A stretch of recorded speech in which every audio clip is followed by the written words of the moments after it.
स्वागत है आपका सिने स्पीक्स में। मैं हूं दिव्यांशी।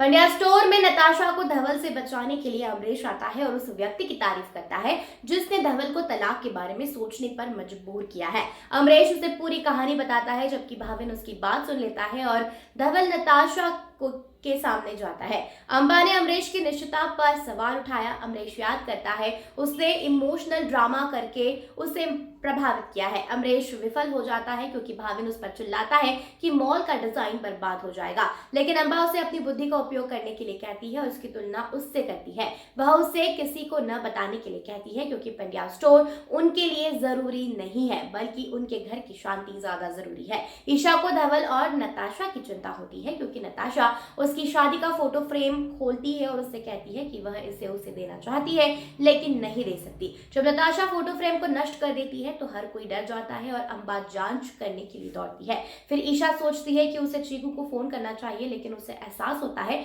कि वह उसे कुछ नहीं बता सकती क्योंकि नताशा उसकी तस्वीर को तोड़ देती है और धवल को दे देती है। सिंदूर खोलने के बाद वह उसे धवल के चेहरे पर उछाल देती है, लेकिन इससे उसके बाल भी ढक जाते हैं। नताशा कहती है कि वह सिर्फ अपना सामान लौटा देगी और धवल को किसी से शादी करने से पहले बिजनेस और प्यार को अलग करने के लिए प्रोत्साहित करेगी क्योंकि इससे उसका जीवन बर्बाद हो सकता है। वह उसे सूटकेस और हाथ पकड़ता है और उसे नीचे ले जाता है और बाहर फेंक देता है, जबकि सुमन वकील को बुलाती है और चीकू पूछता है कि आखिर क्या हुआ है। मीठू उसे बताता है कि उसने उसे यह घर उसके नाम पर ट्रांसफर करने के लिए बुलाया था और नताशा हमेशा उसकी बहन रहेगी, इसलिए उन्हें अपना कर्तव्य निभाना होगा। वकील ने कुछ दिनों में कागजात उपलब्ध कराने का वादा किया, जबकि शेष ने माफी मांगी और वहां से चला गया।